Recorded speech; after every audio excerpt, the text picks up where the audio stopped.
Dewan Pengawas KPK memutuskan Firly Bahuri harus mundur dari KPK lantaran terbukti melanggar kode etik berat.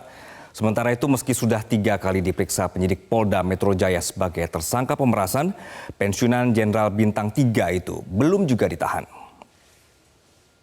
Menyatakan terperiksa Saudara Firly Bahuri telah terbukti secara sah dan meyakinkan melakukan pelanggaran kode etik dan kode perilaku, yaitu melakukan hubungan langsung maupun tidak langsung dengan Syahrul Yassin Limpo yang perkaranya sedang ditangani oleh KPK dan tidak memberitahukan kepada sesama pimpinan mengenai pertemuan dan komunikasi dengan Syahrul Yassin Limpo yang telah dilaksanakannya yang diduga menimbulkan benturan kepentingan serta tidak menunjukkan keteladanan dalam tindakan dan perilaku sehari-hari yang dapat dipertanggungjawabkan sebagaimana diatur dalam pasal 4 ayat 2 huruf A, pasal 4 ayat 1 huruf C, dan pasal 8 huruf E Peraturan Dewan Pengawas nomor 3 tahun 2021 tentang penegakan kode etik dan kode perilaku. Kedua, menjatuhkan sanksi berat kepada terperiksa berupa diminta untuk mengajukan pengunduran diri sebagai pimpinan KPK.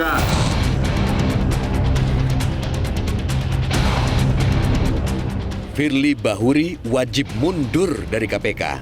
Itulah keputusan Dewan Pengawas KPK dalam memutuskan pelanggaran kode etik Ketua KPK nonaktif Firly Bahuri terkait dugaan pemerasan terhadap mantan Menteri Pertanian Syahrul Yassin Limpo Rabu 27 Desember lalu. Namun vonis Dewas KPK itu tanpa dihadiri oleh Firly. Keputusan pelanggaran etik berat itu dijatuhkan lantaran Firly tidak mengakui perbuatannya dan ada indikasi Firly memperlambat jalannya persidangan Dewas KPK. Namun sudah tepatkah sanksi etik berat yang diputuskan Dewas KPK bagi Firly?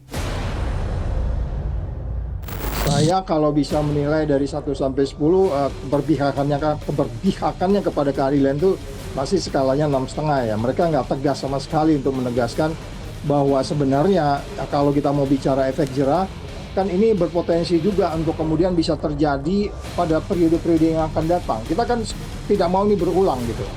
Jadi sebenarnya kalau diberhentikan, dan saya pikir itu menjadi lebih baik karena memang itu yang dilanggar sudah diakui bahwa dia bertemu dengan pihak berperkara dan itu pidana. Jadi sebenarnya saya melihat Dewas tidak konsisten dengan Undang-Undang KPK sendiri pasal 36 dan 65 itu. Jadi sekali lagi mereka masih melihatnya dari sisi kode etik saja karena mungkin mereka beranggapan ini bukan urusannya mereka.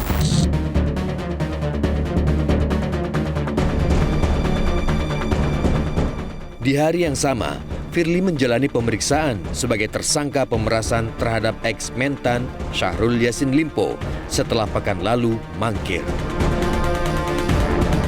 Meski sudah 3 kali diperiksa penyidik Polda Metro Jaya sebagai tersangka pemerasan, pensiunan Jenderal Bintang 3 itu belum juga ditahan.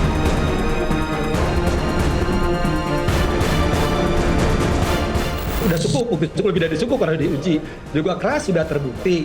Kalau keluar kan sudah ke imigrasi, sudah tidak boleh keluar negeri.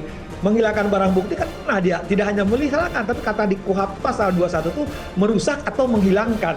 Nah, ternyata di pra-peradilan kan dia menggunakan alat bukti lain ya yang sebenarnya harus jadi pidana itu di Kementerian ESDM digunakan. Artinya ada penggunaan barang bukti, artinya tanda petik, yaitu apakah merusak barang bukti, artinya bukti itu kan menggunakan bukti lain. Ternyata karena dia tidak ditahan, artinya bisa menggunakan bukti-bukti lain atau merusak barang bukti. Nah, ketika merusak alat bukti tadi itu kan indikasi. Nah, kenapa penyidik tidak menahan lagi? Kan pertanyaan seperti itu. Bacalah pasal 21 ayat 1 itu dengan mudah sekali. Kok bisa sampai hari ini Firly belum dilakukan penahanan? Padahal sebenarnya menurut saya setelah selesainya pra-peradilan Firly ditolak, harusnya ya, walaupun itu tidak ada kaitannya Mbak ya. Menurut saya tidak ada kaitannya dengan pra-peradilan.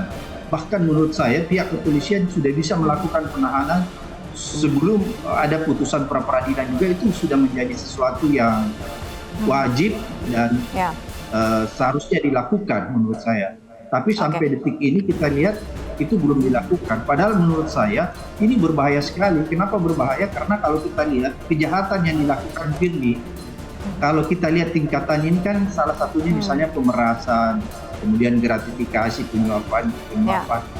Kalau kita lihat di dalam klasifikasi kejahatan korupsi, kasus pemerasan itu paling tinggi derajat kesadisannya. Jadi Firly ini melakukan kejahatan sadis. Oleh karena dia melakukan kejahatan sadis, maka sebenarnya dia tidak boleh berkeliaran di luar.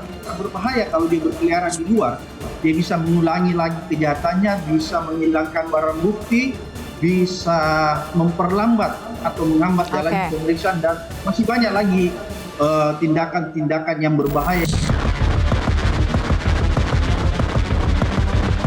Lalu apa penyebab Firly seakan sulit dijerat? Ataukah Firly lihai bermuslihat? Mungkin ada pertimbangan lain ya Pak Abraham ya. Pertimbangan lain apa itu? Apakah pertimbangan politik yang jangkauan saya sama Pak Abraham dan yang lain nggak tahu. Tapi sampaikan kepada masyarakat.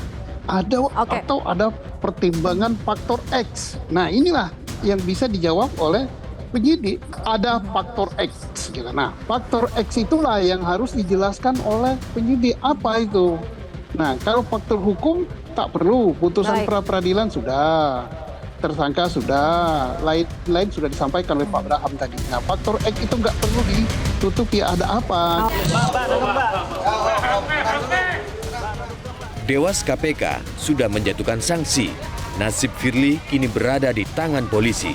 Pertanyaannya, apakah Firly dibiarkan bebas hingga berkas lengkap atau polisi bernyali akan segera menangkap? Jelajahi cara baru mendapatkan informasi. Download Metro TV Extend sekarang.